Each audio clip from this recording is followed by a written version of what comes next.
Welcome to the seminars of the Statistical Physics and Complex Systems groups of the University of Granada. Today we have a talk from Beatriz Olmos. Beatriz is a professor at the University of Tübingen. She made her PhD here at the University of Granada under the supervision of Jesús Sánchez de Esa and Rosario González. Then she moved to the University of Nottingham. I think I'm not missing any thought in the middle. She were there in Nottingham for several years. How many years? 10 years. 10 years. Wow. Many years, and then she moved to the University of Tübingen. She works mostly in things about atomic physics and quantum optics. And today she's going to talk about the collective couplings on array of atoms. So thank you very much. Welcome. Thank you very much. Okay, thank you for the introduction.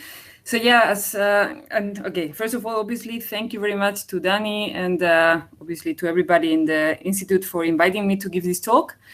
It's been a while since I gave a talk in Granada, and well, even more in person, but hey. We'll take it. So yeah, as Danny was saying, I'm currently based at the university. Sorry, I shouldn't do this. I wanted to have a laser pointer. Okay, so as you can see, I'm here at the University of Tübingen. This is in the south of Germany. I'm here since end of 2019. But I also keep a partial part-time contract at the University of Nottingham, where I'm still a lecturer, and I have some things in common there, but yeah, mostly I am basically based here now in the University of Tübingen. So yeah, most of my talk today is going to be talking about atoms near nanofiber. My working hosts, generally the things that I work mostly on are quantum optics, and in particular, I'm interested in what happens when interacting systems coupled to the light, and this is going to be basically the common theme of this talk today. So, but before I get started, okay, first of all, if you have any questions at any time, please just ask on the fly, because if I lose you at the beginning, then I don't expect you to understand anything towards the end. So please just ask, okay? Good, so let's get started. What am I talking about today, okay? Today, this is kind of a summary of the system that I'm talking about, and don't worry, I will explain each one of these things a bit more carefully, but I wanted to give you first an overview of the topic and then go a bit more into details. So this is the system that I will be talking about. I have a nanofiber or some waveguide of some kind, okay? And I have some atoms, these little dots here, you can see, these are representing atoms that have some, and these, arrows there have some transition dipole moment. Whenever I talk about atoms, or in general emitters, I will be talking about something that has two internal levels, so some ground state and some excited state. And the distance, the energy distance, so to say, between these two states is going to be parameterized by this wavelength lambda. Okay, so things to keep in mind for later. I will repeat this, but still, lambda is this energy distance. And then the only extra bit of information is that I have, I'm coupling these atoms to a nanofiber or to some waveguide of some kind. And I will explain you what this means in particular, but generally speaking, the difference between having atoms just by themselves and having them next to a waveguide or next to a nanofiber in this particular case is that whenever an atom emits a photon, so let's say you have an atom and you have the atom in the excited state, this will eventually go down to the ground state, and we all know that, right? But now this photon can be emitted now not only into the radiation field in general, which I will be calling unguided modes, okay, because these are unguided, right? But they can also be emitted into these guided modes, okay? The good thing about these waveguides, about these nanofibers, is that you can emit a photon into them, and once the photon is kind of trapped into this waveguide, it can be losslessly taken from one side to the other. And then the good thing is also you can put a detector at the very end, and then this detector will detect all of these photons that come. And yeah, you can analyze the light. You can think about many different cool things to do, and I will show you some of them. Now, the only extra thing that I haven't told you about is, of course, okay, if I'm putting the atoms into the excited state, is because I'm driving the system in some way, because otherwise my atoms would be always in the ground state. And this is the function of this laser that I have here. And just, again, I will repeat this, but it's coming with some momentum k, and this momentum forms an angle theta with respect to the chain of atoms that I will be considering. Okay, so this is very generically what I want to talk about. Why is this interesting? As I say, because you have a finite number of these guided modes. So you have usually a couple of modes that are guided, and then they travel longitudinally. Once the light comes from the atoms and goes into this waveguide, it's losslessly transported along this waveline, along this fiber. And B, because also very interestingly, what you can do is you can put your atom, and depending on the orientation of, let's say, the polarization of your laser and the dipole moments, you can actually make the emission chiral. What does this chiral means? This is kind of abuse of language, because usually chiral means that you have the same probability from one side and to the other. So to say that that's chiral symmetry. So basically what you can do is you can break that chiral symmetry.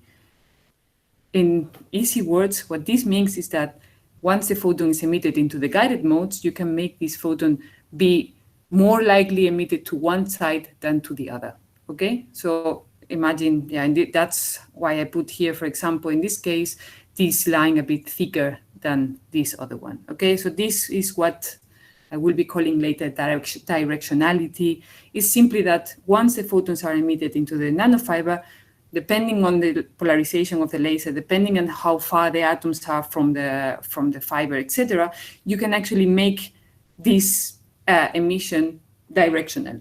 It prefers one direction instead of the other. And this, you can think of it as something also cool, because, okay, you can actually have a system in which you have all of your atoms, and then, the photons are emitted into the waveguide, but not in both directions, but actually only into one. And then if you have a detector on the other side, you can, grab all of the photons that are then emitted into the nanofiber. So, as I say, this is kind of a summary. If you didn't understand everything, it's okay, because I will be coming back to the details of this in a second.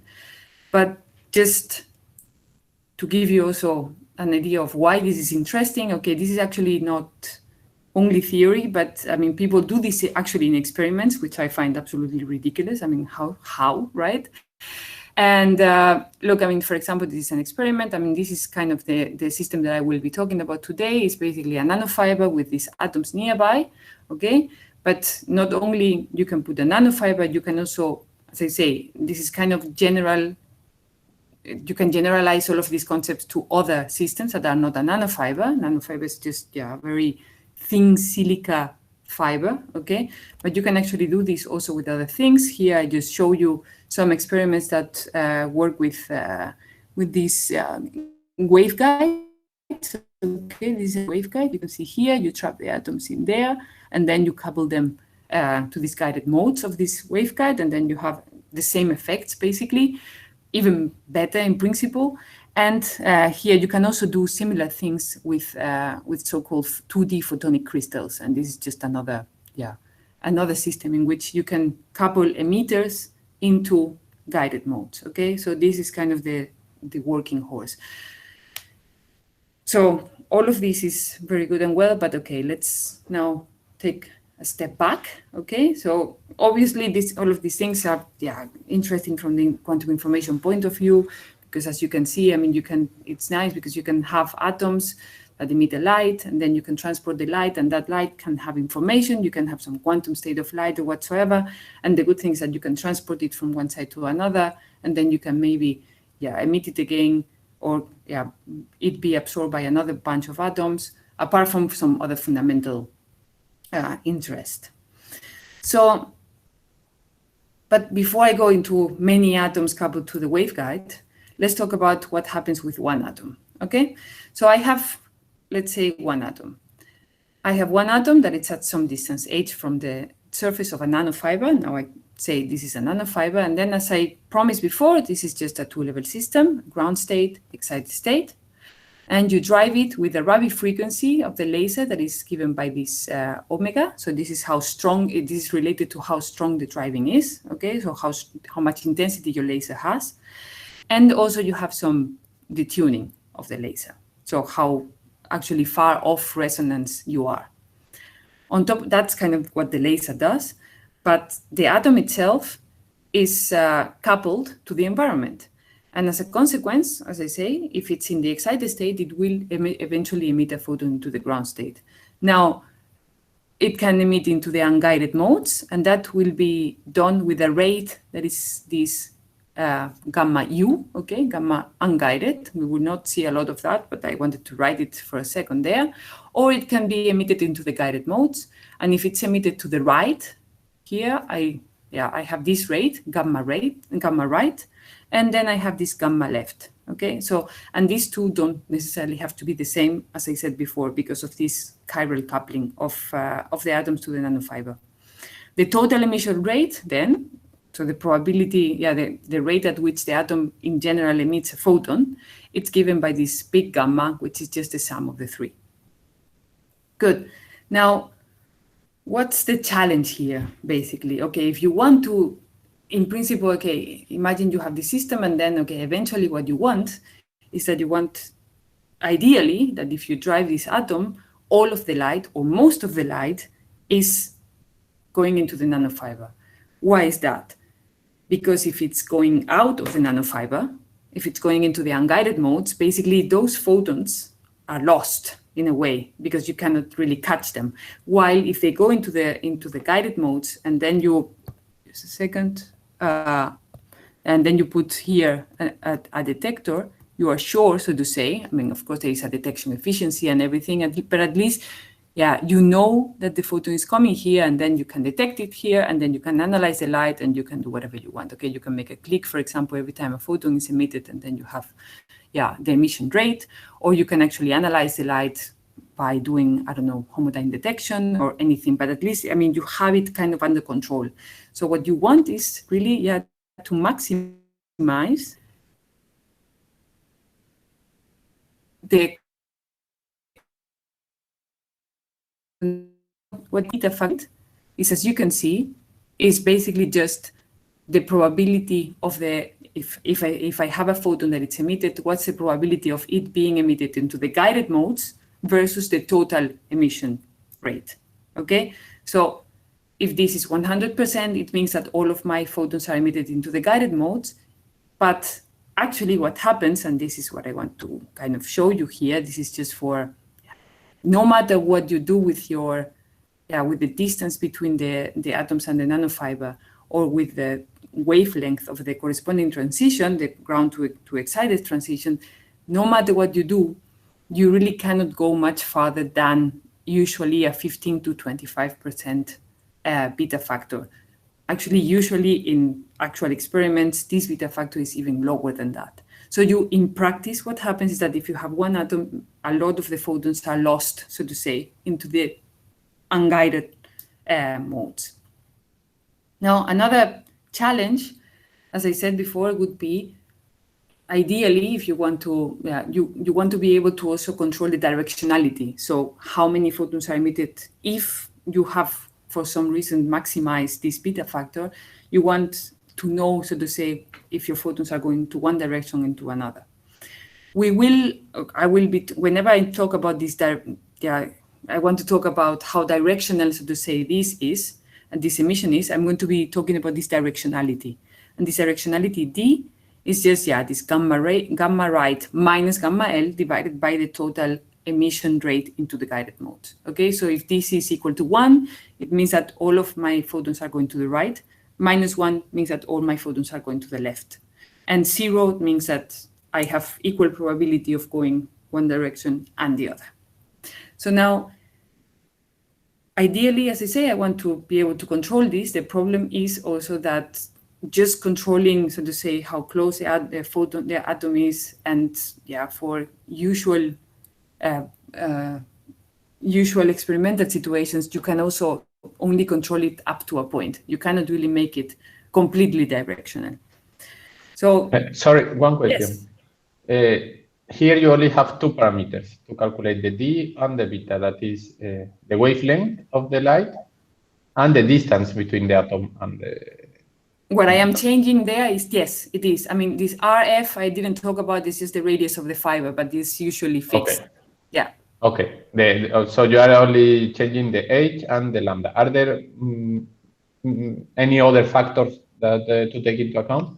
You could, for example, I mean, for example, for the directionality in particular, but also for the beta factor, you can also change the orientation of the dipole moment. And actually that is what eventually, so you can, for example, excite something that is circularly polarized like here, and you can take that and maybe you can turn it around in this axis, or you can turn it around in this other axis. And this we also checked, for example, for this single atom. But the thing is that to actually get a full chirality to one side, so to say, to have directionality 1, for example, you would have to have a very specific elliptic polarization that it's not really practical, so to say. Okay. Exactly. And the tuning for it? No, but this depends on lambda. Exactly. So this is kind of extra. So at the moment, I'm not driving, so to say. So the properties that I'm showing you here do not depend on the driving of the atom. This is intrinsic properties of the atom. It's literally you put one atom in the excited state and you look at emission. And what happens? Exactly. Okay, I see. Good. So then, okay, these are kind of the two challenges that we had in mind. And before, we started this project, and then, these challenges, I will show you in the next few slides, can be addressed by exploiting the collective interactions between the atoms. So more atoms is better than having one atom, okay? So this will be what you will learn, hopefully by the end of this. So, but before that, I have to, kind of take a detour, because, if I have many atoms, things are better, but to explain you that, I have to explain you why, how to describe to a nanofiber. And the good thing about this is that I don't really need to explain you exactly how many atoms couple to a nanofiber, because one equation actually rules them all. Okay, one equation, the master equation, can already show you how many atoms couple to an environment. Okay, I don't really have to say if this has a nanofiber in it or not. I will get into this later. This will be enough to show you the structure, so to say, of my equations. So what is the problem that I have here? The problem that I have here is just, as you can see here, there's many atoms, right? And then I have some environment. This is kind of given by this blue blob on the background. So what I want to do is I want to just obtain an equation of motion, not for the atoms and the environment, but I actually only want to know what happens to the atoms.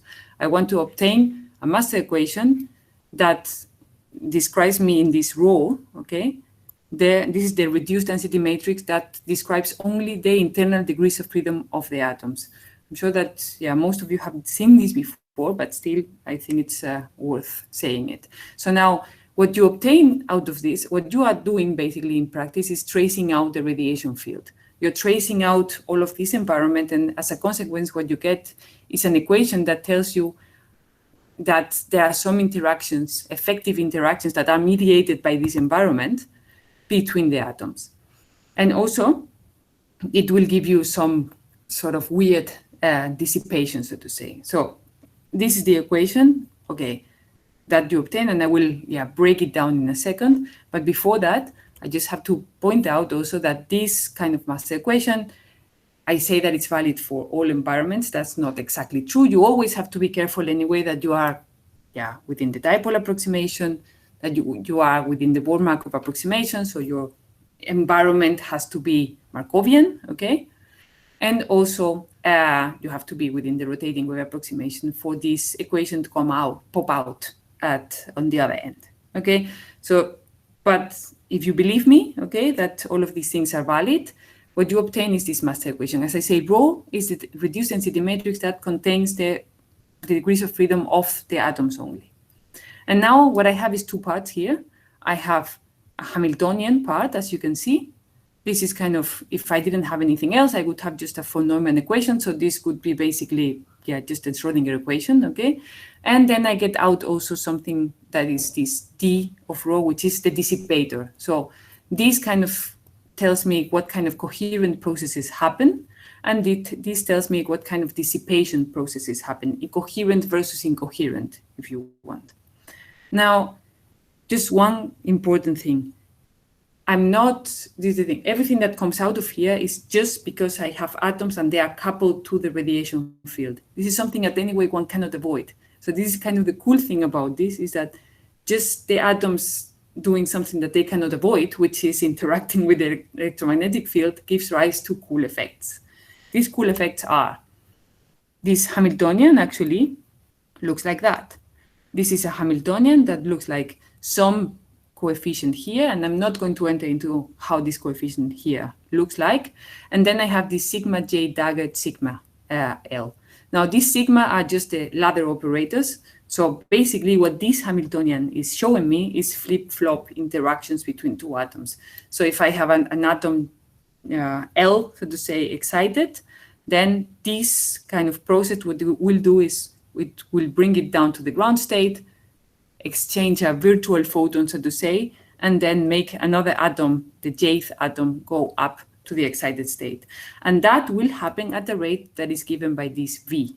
Okay, these are these dipole interactions, exchange interactions. And again, these happen for free, so to say, and they can actually be very strong. And yeah, they will obviously depend on the system that you have, but in general, yeah, you can have very, very strong interactions between the atoms. And then you have the second part, this dissipator, and this dissipator is just, yeah, this over here. And I call this box collective decay. Why do I say collective decay? Look, I mean, in general, I mean, maybe some of you have seen already, yeah, this kind of equation, the Lindblad equation, and you know how to identify, if you have an equation like this, you know how to identify emission processes and jump operators, so to say. Emission processes or jump operators, if you want, and the corresponding rate at which this happen. Now, this is not quite there, because as you can see here, you have an L here and a J here. So these are not really, so sigma J itself is not my jump operator. So I don't have simply an atom that decays from the excited to the ground state, and that happens with a given rate. So, overall, what happens is that this matrix here is in general not diagonal. Now, if I want to know what are the processes of emission and the corresponding rates at which these happen, what I do is I diagonalize this matrix and I can obtain these decay channels and rates. So I don't want to go too much into details because I have to explain you a little bit about superradiance and subradiance, but this is the point. Now I diagonalize this, let's say I have two atoms only, okay? If I have two atoms, what I have is a 2x2 matrix, right? So let's say I have my matrix here, and that could be, in the diagonals, what I would have is just my single atom decay rates, as I should. And then I have also some off-diagonal elements, and I'm going to call this now gamma 1,2s. Now, what happens? The good thing about this is that I can actually diagonalize this very easily, and I obtain two types of, two possible decay rates. I obtain a decay rate 1, which is just gamma plus gamma 1,2. And I have another one, which is gamma minus gamma 1,2. Now, what happens? If this, I have kind of two options, or two extreme options. What happens when gamma 1,2 is equal to 0? When gamma 1,2 is equal to 0, then I have that this matrix was already diagonal, basically. So what I will have is that my emission, natural emission modes are indeed the ones of, so let's say here, okay, so I have, if gamma 1, 2 is kind of 0, then I have one emission mode that goes with gamma and another emission go, sorry, not that gamma, the other gamma, one emission mode that goes as gamma and another one with gamma. So this is basically atom 1 decaying with emission rate gamma, or atom 2 decaying with emission rate gamma. That's kind of the boring situation that I will promise you won't have now. But now what can happen if gamma 1, 2 is actually on the order of single atom decay rate? Then what happens is that I have two processes, one that goes as 2 gamma and another one that decays with gamma decay rate 0. What do I have here? I have one process that of emission that decays much faster than the single atom decay rate, in this particular case twice. So this has a super radiant state, okay? That's what's called a super radiant state because it decays very quickly. And then I have another one that is a subradiant state. Why subradiant? Because the decay rate is smaller than the single atom decay rate, and in this particular case, it's even a dark state completely, because if I have a state that it's eigenstate of the dissipation, and that has that decay rate, that means that that state, so if I have an excitation in my system that conspires such that it's an eigenstate of this matrix, then that state won't decay at all. That excitation will be trapped in my system forever, okay? So even though I'm coupled to the environment, I can ideate situations in which the excitation it's not to them. So all I wanted to say is that the decay is collective. You cannot really see it as one atom emitting one photon and that's it. You have to see it kind of as a collective process. And now, obviously, what I haven't told you is exactly the shape of these matrices VJL and gamma JL. And this is because they strongly depend on many things, okay? As I said, there is one equation to rule them all. So it depends really on atomic dipole moments, so the specific polarization of your atoms. It depends also on the radiation field structure, so whether the atoms are in free space, whether they are, for example, coupled to a waveguide, as I will have them, whether the atoms are in free space, but then I have a surface nearby. All of those things will change the shape of those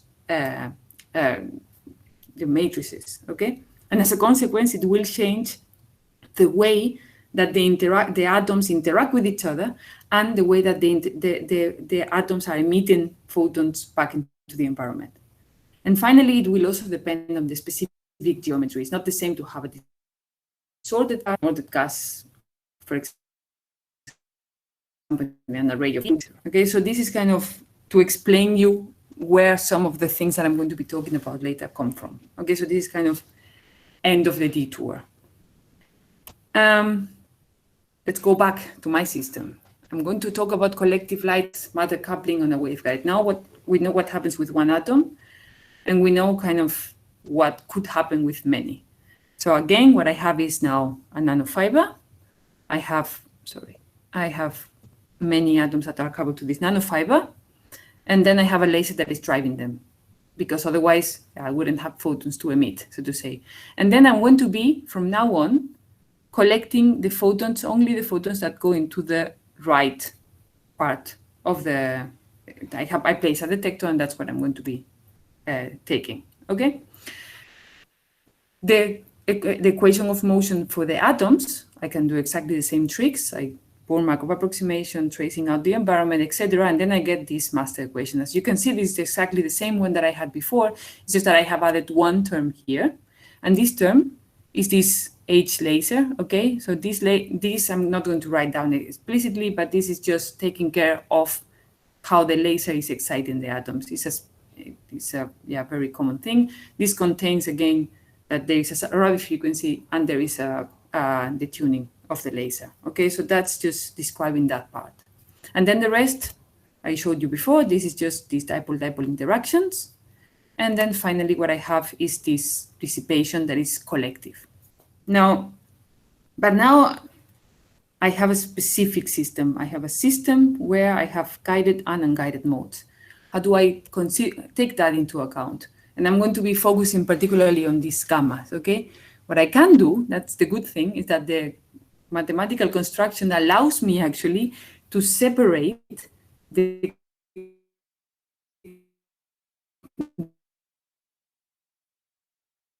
tricks and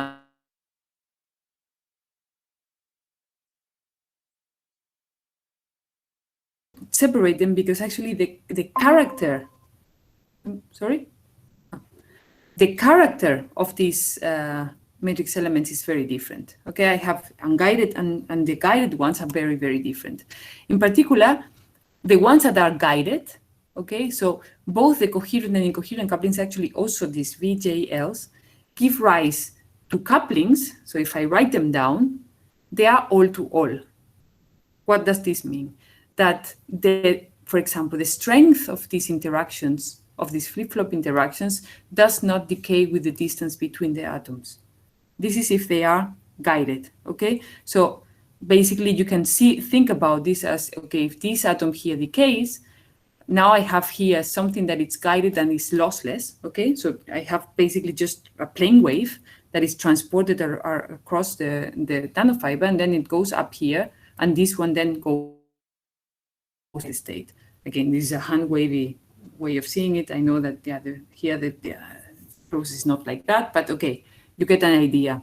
So the guided modes give rise to all interactions, coherent and incoherent. So you have something that looks like an exponential of ij minus L, so to say. Okay, so it really doesn't depend on the distance, only up to a phase.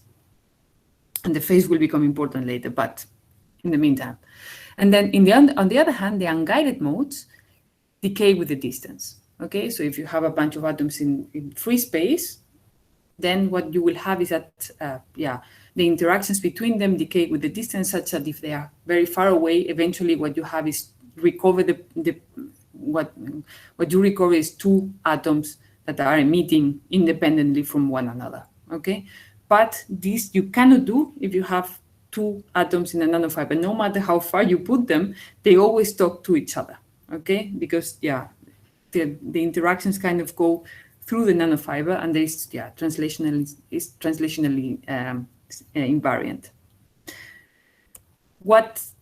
Okay, let me explain you a little bit then what that means in terms of these decay rates that I was telling you about before. Okay, I told you about the superradiance and subradiance. So now I have an array of atoms, and now I have this A, which is the nearest neighbor distance. Okay, so I'm going to, what I have taken here in particular is 15 atoms in a chain, and I have diagonalized this matrix here, this gamma JL. Now, the first thing that I'm showing you here is in free space. Okay, let's consider there is no nanofiber. Okay, no nanofiber. I can do the diagonalization of that matrix, and that gives me all the possibilities of decaying, so to say, that the system has. Now, if the atoms are very far from each other, and note that if I say far, I have to say compared to what, obviously, in any case. So A divided by lambda is what sets, so to say, lambda being the distance between the ground and the excited state. This is what sets, so to say, what's far and what's close. So if the atoms are far, as you can see that all of the decay rates basically collapse into the single atom decay rate. Okay, so I recover in free space, as I said before, all of the atoms are independently emitting with their own decay rate, single atom decay rates. Now, when they are very close together, on the other hand, I get something different, right? I get that all of a sudden I have these, for example, these states that are superradiant, and then I have a bunch of them that are supradiant. Okay, so I have this collective, but this is not really what I'm looking for. So I just wanted to show you also for comparison. Comparison to what? Now, what happens if I only consider the guided modes? I do not consider now the unguided modes, only the guided ones. Let's assume that my atoms are only coupled to those all-to-all modes. Then what I get is that basically independently of the distance between the atoms, I only have two possibilities, okay, two modes that decay with some decay rate. Okay, I have this mode, and actually this mode corresponds to a photon being emitted into this direction, okay, to the right. And then I have another mode where, this represents the probability, the possibility of atoms, photons being emitted into the other direction. So this is literally just, this is the decay rate into the guided mode that goes to the left, and this one is the decay rate of the photon that goes to the right. Okay, this is only the fiber. The truth is somewhere in between, because now I have to consider everything, because that's what I'm doing. And if I now consider both free space and the fiber, then I get something that is a hybrid between the two, okay? So I have, particularly what is interesting here is that I have so I have basically the same as in free space, except I have this funny looking state up here with a decay rate that is much larger than the rest, okay? And that one, looks very much like as if it was this guided mode, okay? And of course, I wouldn't be talking about it if it wasn't. We checked and it is, okay? So basically, the eigenmode of dissipation corresponding to this decay rate that is large corresponds to a photon process in which the photon is emitted from the chain into the right propagating mode only, okay? So not one and a bit on the other direction. No, it's, I have a photon shared among all of my atoms, and now this propagation mode tells me a process in which that photon is emitted into the nanofiber and then goes to the right, all of it, okay? So think about this for, what this means later for directionality, because if I can actually now take that mode and excite exactly that mode, then I'm in business, okay? But I will talk about it in a second, because that means that the photon that I emit is going to go into that direction necessarily, okay? But, okay, basically here I'm repeating what I just said, okay? I have a hybrid, so to say, super-radiant mode, that it's also very kind of clearly visible, so to say. So it's the decay rate is also much higher, which means also that more photons are emitted, so to say, or the emission rate is higher into this mode. And then let's look at it. Let's analyze this particular state at some distance between the atoms. Okay, so I put A over lambda equal to 0.8. And now what I'm going to do is I'm going to have a look at, this eigenmode. So this is just the rate, okay? But I can always write that mode as some sort of, okay, let's call this phi s, and then this is just, okay, proportional, no. This is equal to some sum over all atoms, okay? So let's say J equal 1 to n, I have n atoms. And then I can write this as the modulus here, Js, let's call it, times e to the power of I phi s. No, sorry, phi s, but phi n, phi j. Okay?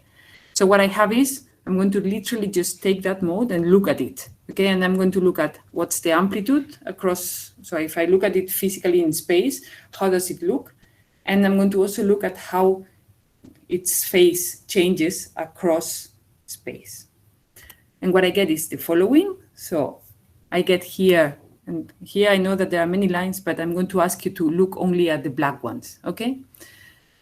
For some reason, okay? So if you look now at the black line, what you see is that basically that state corresponds to a state that is equal superposition, equal weight superposition of all atoms being excited, okay? So all of the atoms are excited basically with the same weight.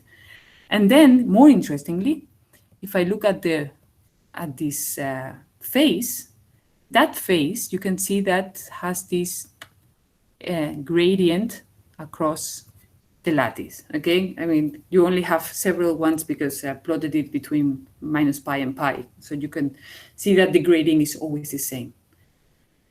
The good thing also is that gradient depends on the distance between the atoms, and you can extract the exact distance, so to say, the gradient between two atoms, and you can write it as A times Kf, where Kf is just a propagation constant. It's very similar to 2 pi over lambda, okay? Just very similar, so to say, to the propagation constant of the laser, minus 2 pi times n, okay? And n is just an integer, a natural number with a 0, okay?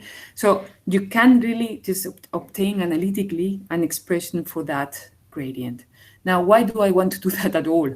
Well, the reason is that now what I'm going to do is, why don't I excite that super-radiant state, and then I collectively enhance both the beta factor, so the amount of photons that are emitted into the guided modes, and also the chirality. And obviously this is how we do it.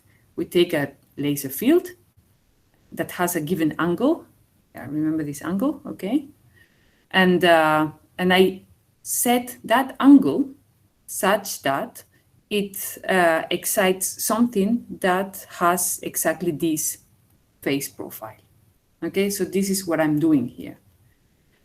And the good thing about this is also you can actually extract exactly what the angle between the atoms, the momentum of the laser and the array has to be. And you can get this super-radiant phase matching condition or geometric Bragg condition, because it's basically, you can obtain this from, in a way, from geometric analysis, basically. And you can obtain a formula that tells me exactly what this angle has to be in order for this super-radiant state to be matched, okay?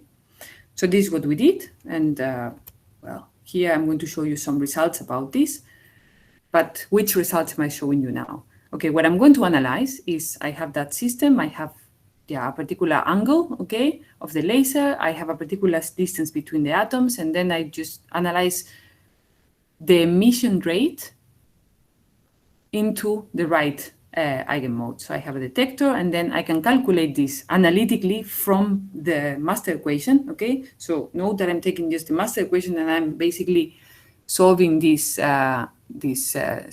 expectation value.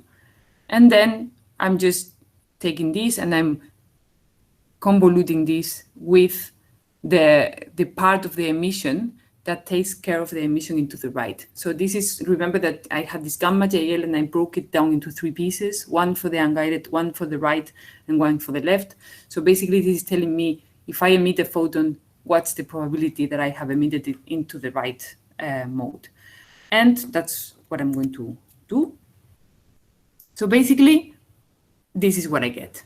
So let me also analyze it a bit more. So here what I have is the angle, so I have this theta, and then I also have this A over lambda, okay? So the distance between the atoms. And then you can see that this I'm measuring the collective beta factor. What's the collective beta factor? So it's the probability that if I have one photon in the full chain, what's the probability of that photon being emitted into the guided modes with respect to the total emission rate. And you can see here that there are these lines. So in general, you get something that is very similar to what you get in having one atom, which is about 15%, I think here, well, which is just the blue, so to say, area. But there are some lines that give you a huge enhancement. For example, here, this is for 15 atoms only, okay? I have 15 atoms, and then I get, something like 75% beta factor. Okay, so this is a huge enhancement of this beta factor. Moreover, what you can show is that indeed those enhancements, okay, those lines, you obtain actually by using this geometric Bragg condition. Okay, so these lines that I plotted there are literally just what I get if I plot this this condition on top of this 2D plot. Now, another good thing is that this beta factor goes up with the number of atoms, and here you can see that it kind of goes up. Okay, so for this was for 15, I think this was for 17 or so, and then you were already on the 80%. Okay, so it eventually saturates to 1. Okay, so you can really get for large enough number of atoms that all of your photons are not lost. Okay, but actually going into the nanofiber. you can also increase the chirality because what I just said, right? I mean, you are exciting one single mode. That mode actually is the one that propagates to the right, which means that if I look at the what I call collective chirality or the directionality, okay, it's exactly the same quantity that I was showing before. This is very close to 1 along those lines. You can see that this is basically, yeah, just exactly 1. And actually, this is very, even for very small system sizes, you already get this huge chirality enhancement because basically, yeah, you are just, yeah, hitting exactly the state that goes into the right.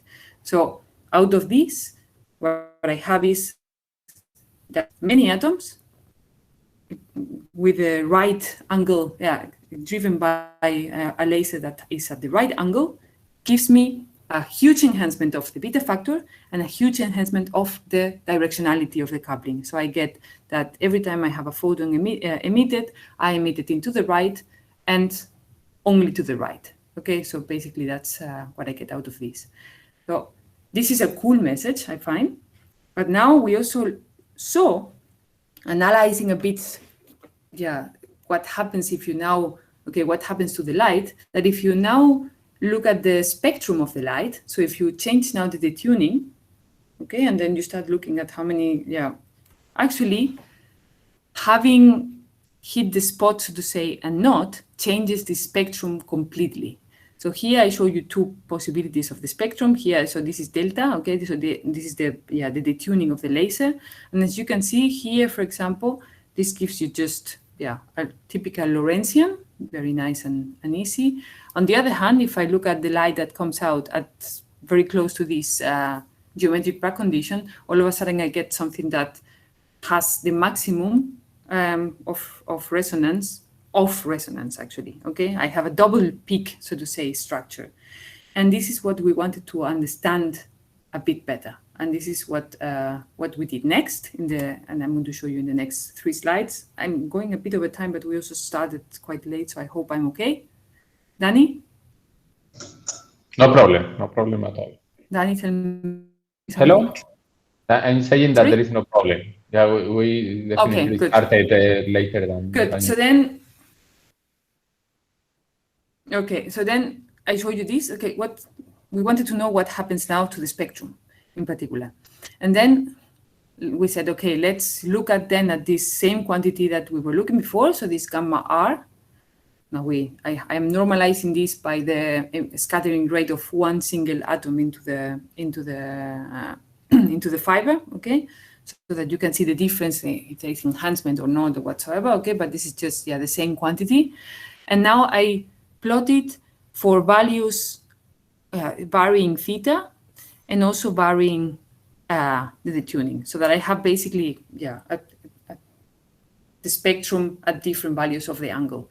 And as you can see here, this is quite cool because when the atom of excitation, so the angle of excitation is very far from this geometric Bragg angle that I was telling you before, what you get is what I told you. Well, I have some sort of Lorentzian shape. Of course, it has kind of structure, but okay, the farther you go away from this angle, the more it looks like a boring, so to say, Lorentzian. That's what happens usually. But now, as you can see here, the more I get closer and closer to this geometric Bragg angle, the more, yeah, something happens. In particular, at exactly the Bragg angle, what I get is what I told you before. I get a splitting now of the peak into 2 different peaks.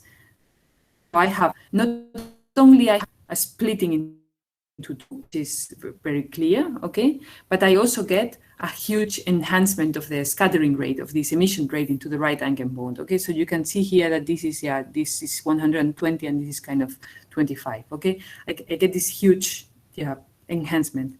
But if you think that's huge, then we looked and we realized, okay, but okay, if that is big, what's that, right? Because this is even bigger. And actually, if you make a cut again in this spectrum, for example, there, you can see, okay, this is 500 times, okay? You can even have higher enhancement. And this is not at the geometric Bragg angle. And, well, we wanted to understand exactly what was happening here, okay? And because typically, I wouldn't expect anything to be better than the geometric Bragg angle. And in order to understand this, the full master equation was a bit too complicated to deal with this. So we took help from a simplified model. That's what we do in theory, right? When we cannot understand something too complicated, we go to a simpler model. And here, what we have is, okay, we consider in this simplified model, I have the same master equation, basically. It's just that I throw away some parts, okay? What I throw away, for example, is any interactions that are unguided, okay? I consider still that you can emit into the unguided modes, but I consider that all the interactions, because they decay with the distance, all of those interactions that decay with the distance that are mediated by the photons in the radiation field that is not in the waveguide or in the nanofiber, those are gone. And I'm also going to consider that the emission only happens into one direction. I'm going to consider from the beginning full chirality, even for one atom, okay? Again, this is a simplified model, and I will show you that this simplified model later fits the full model also well, okay? But this simplified model is good because it allows me to calculate things analytically. And in particular, if you go through a couple of pages of math, what you realize is that the emission rating to the right can be calculated very nicely, and you obtain this kind of formula out of it. Now, in this formula, what I have is here, this K effective, which is just K0. This is just the propagation constant of the laser. So this is 2 pi divided by lambda, okay? So just keep it in mind, times the cosine of phi, which is the emission angle, the driving angle, plus this Kf, which is, I showed you before, this Kf was just the propagation constant in the nanofiber. It's just slightly different from the propagation constant in vacuum, so you have to consider that. So that's this K effective. Another thing that appears is this T, and in a minute it will make sense why. Okay, it's just a function of of the beta factor for a single atom, the total emission rate, and the tuning of the laser.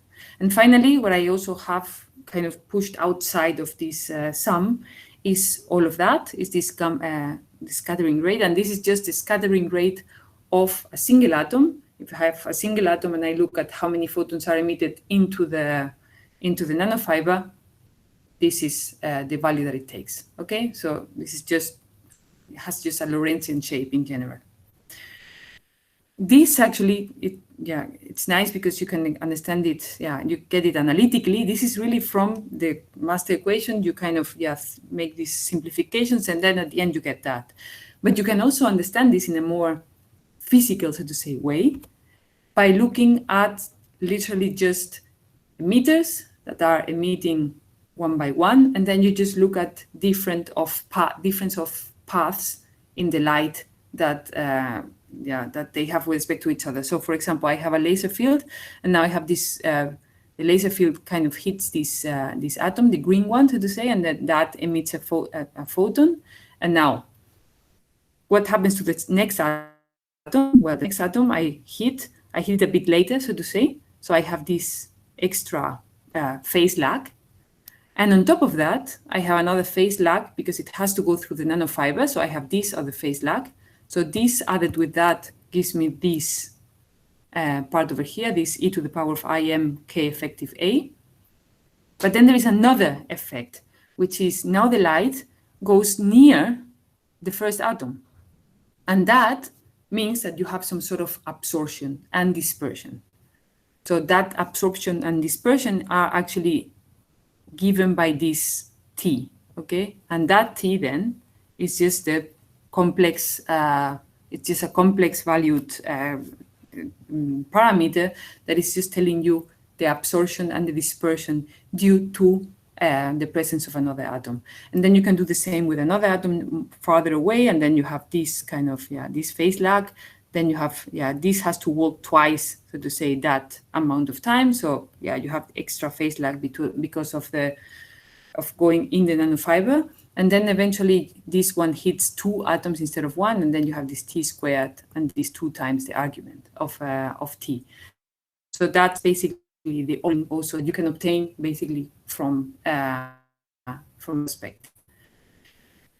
So that gives me some analytic function, and okay, once we have analytic functions, what you want to do is analytical predictions, which is nice for a change.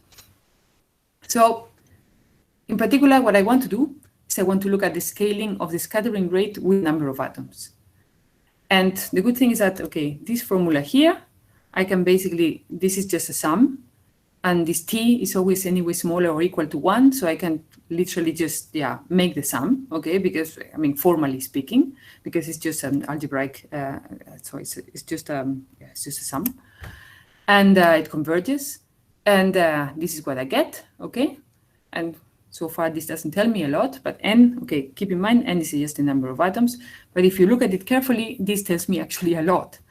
For example, I have this b, which I have defined, is just the argument of t minus k effective times a.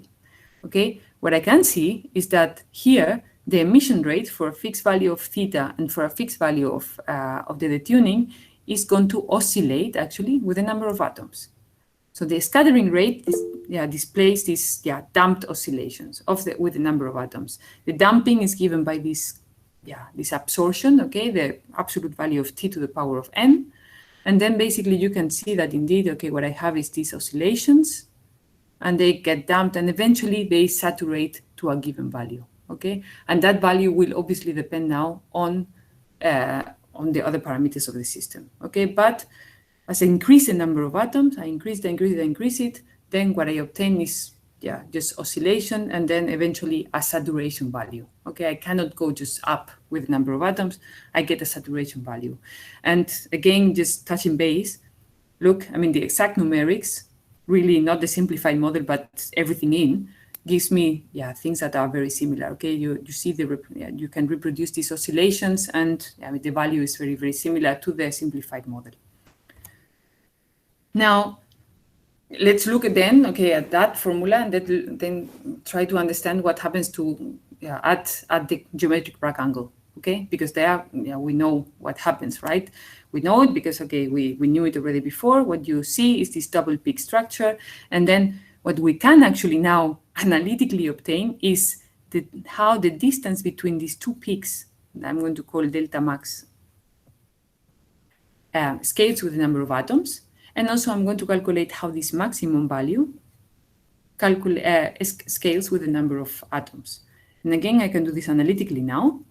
And what I obtain is the solid line. So this is how the maximum, this peak, this separation between these two peaks goes bigger and bigger and bigger with the system size. And in particular, you can see here that it's increases linearly with the system size. Again, these values are the numerical values. These are just the values of the simplified model. But on the other hand, what you can see is that this maximum scattering rate, okay, the value of this maximum actually saturates for large system sizes, okay? So it doesn't just grow eternally, so to say, it just saturates to a given value. Still, you get a huge enhancement with respect to other angles, but it still saturates. So the question is, okay, we know that we can do better, right? We know that there are these two peaks that, okay, we would like to know how to get. But the good thing about this is that if you look at this expression, you can know that the actual maximum of this is going to be achieved when this b is a multiple of 2 pi. Because there you don't have oscillations. Everything depends only on the absolute value of this t parameter, okay? And then you can, again, obtain analytically out of that a formula for the cosine of the theta MB, which is the modified Bragg angle. That's why we call this modified MB, modified Bragg, okay? And you can see that the difference with respect to this one is just this argument of t divided by k0a. Now, this corresponds indeed, I mean, if you plot now that on top of the numerical data, so this, remember, this comes from the simplified model, and you can actually plot this on top of it, and you can see that, okay, this hits really the spots where the emission rate is maximum, and this is the cool part here. You can also look at how this, okay, you can see that the scalings within are completely different in this particular point with respect to what you get for any other point in space, okay?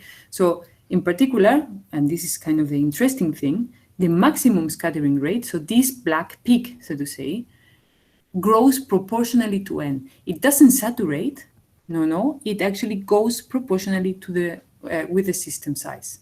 So here, for example, in the simplified model, you can see it very clearly, but also these, again, these blue dots are obtained from the exact evolution of the master equation. And you can see that, so that means that, the more you increase the number of atoms, the more you increase the scattering rate, contrary to what you get with other angles. And that, in turn, gives you scattering rates that are huge, even with respect to what you obtain for atoms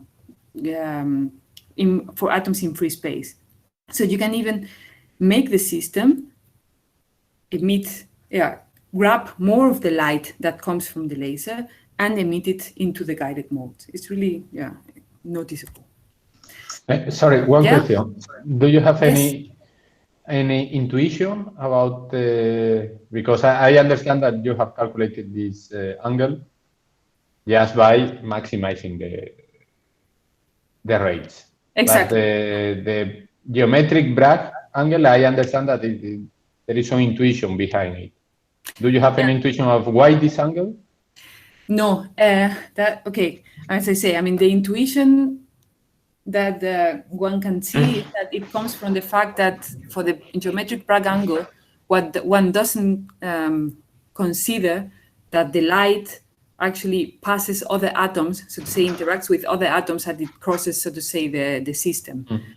And here you can see that the modified Bragg angle actually considers the fact that there is a dispersion because of the light kind of being absorbed and a bit dispersed.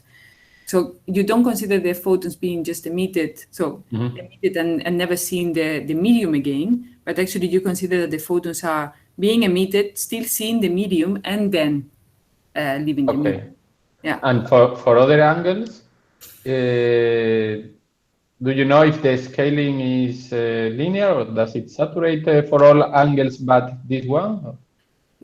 For all of the angles, what you get is that the maximum scattering rate just saturates.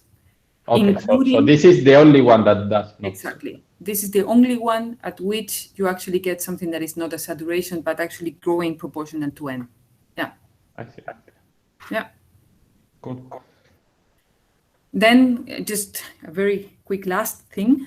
I told you that, also the simplified model considered that all of the photons were emitted into one direction from the beginning. And the problem is, of course, that for getting an analytic result, we cannot really, it gets more and more complicated if you consider that photons can also be emitted into the other direction. But we still have the numerical results. And what you can see here is that, look at this emission rate, for example, and we calculated for completely symmetric emission. So this is d equals 0 for a little bit bias going into the right, and the one that I have shown you already completely going into the right. And as you can see, for both angles, basically all of these scalings, they remain the same, qualitatively the same. So you still get a linear scaling with n for the modified Bragg angle, and still you get some sort of saturation that goes into a saturating value for the rest of the angles. So the scalings remain unchanged no matter what you do with the directionality. And this is important if you want to, for example, have a real system and you want to see these effects, because as I said before, you cannot really control the directionality of a single atom. You only can do it up to a point. So usually what you have is things that decay directions.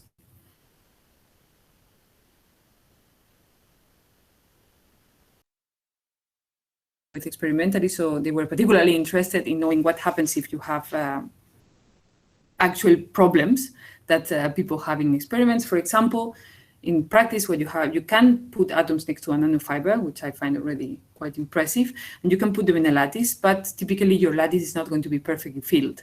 Actually, far from it. What you're going to have usually is that you have basically half of the sites being occupied and half not. And then this is what we did here. We compared basically how good basically the results are for imperfect filling, and we even did fillings, okay, here and here. What we have is a filling of 50%. So 50% of the times you have so we took a lattice, we filled it with 50% of the atoms randomly, and then we made many evaluations. And I'm not going to go much into the details, but what you can see is that qualitatively, all of the results are exactly the same. So you still get the same results, even if your atoms are half of the time, so to say, there. Okay, so all of them are still there. And this brings me to the conclusions, believe it or not.